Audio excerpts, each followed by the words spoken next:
No matter how much they try to trick us, no matter how much they try to separate us from this fact, we all need to remember that we are nature and nature is us, right? We as a society have been so tricked, duped, and bamboozled that we would rather, voluntarily even, we would rather pay for things with money. We rather pay for things that nature gives us freely. Does that even make sense? We joke and clown the animals, but yet we're the only living species that pays to live on Earth. And with that saying, the second level of that is the things that nature gives us, we will pay for a lesser version of it. You want to get a suntan, you will voluntarily pay for some chemicals to be sprayed and rubbed onto your skin, and then you go sit in a UV light bed when the sun does all of that for free. You will avoid the healing properties of the sun, but you will pay for blue light to bombard your cells, whether that's from your $1,200 iPhone or your computer screen or your tablets. You see, don't get me wrong, some of it's unavoidable in the society that we live in, but this is what we've been geared to think. You know? I say all this to say is, y'all think I'm being hippy dippy and I'm reaching by saying that you need to study yourself as if you were a part of nature. But these people that have been controlling you have been doing that this entire time. You ever heard that word, the economy? Well, the economy has to do with money. They ain't got nothing to do with studying people. What do you mean? Eco means the environment. Eco, like eco-friendly cars. Eco. Nami means the study of the environment. But what environment specifically are they talking about? The consumer environment. Where are these people putting their money? Where are the consumers and investors putting their money? That is a study of human psychology and human behavior, thus the term economy. You see, economy is the unit of measure. Money, dollars, charts. That's how they graph and visualize the information. That's how they quantify their studies.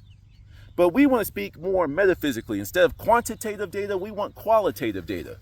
I am a firm believer in everything comes from within. All answers come from within.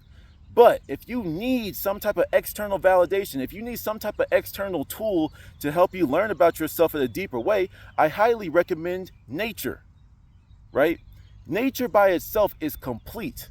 Just like how the Bible is incomplete, just like how I believe the Torah and the Quran are incomplete books.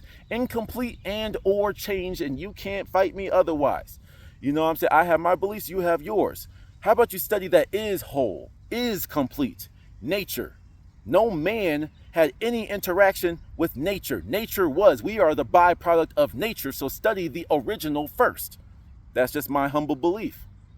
Nature is balanced by default. Nature cannot be dissuaded. Nature cannot be tricked or manipulated, no matter what we think we're doing with cloud seeding and such. You know? Nature is whole. Nature is balanced. It came with certain laws to make sure that this was always intact. Nature doesn't break the laws. Humans do. You know? Nature, the law of correspondence, the law of polarity, the law of gender, the law of cause and effect. This all shows you the same thing that whatever scientists like coined the phrase, the law of thermodynamics. Everything has an equal and opposite reaction. And we praise this individual for coming up to that conclusion that was here from the jump. Nature came with these laws built into it already. But we think we're smart when we identify something that nature already did. We are nothing but specks of dust in the grand scheme of the universal consciousness. But since we're here, all that conversation was about the macrocosm. Let's talk about the microcosm. As above, so below.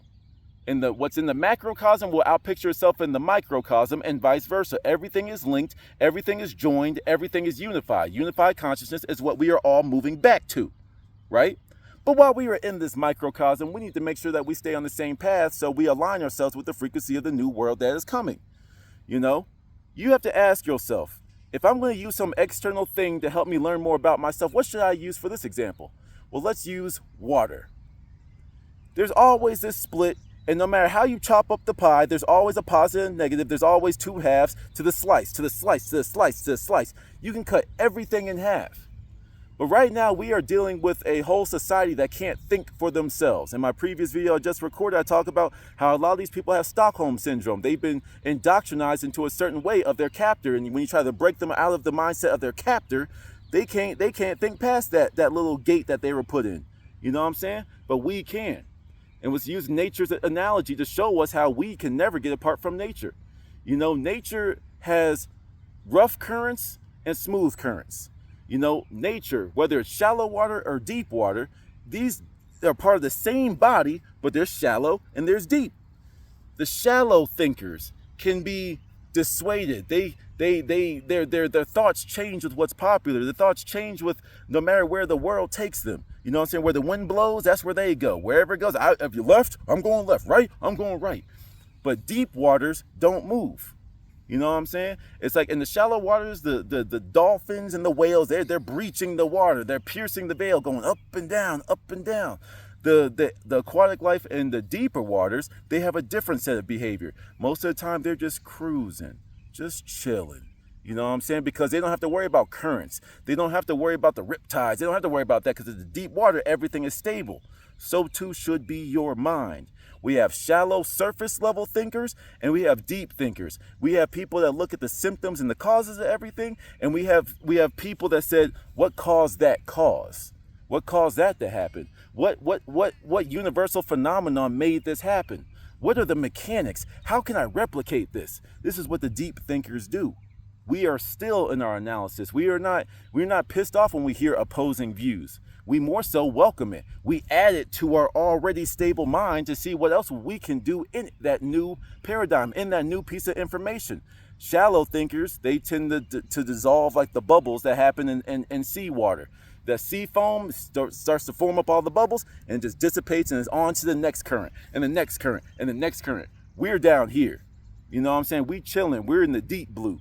You know, just cruising along and picking up new bits of information that we can use to tailor our lives for the better. You know, don't be a shallow thinker. Shallow thinkers can be easily moved, easily swayed. Be a deep thinker, be a poised thinker, and come to your own conclusions. Till the next one.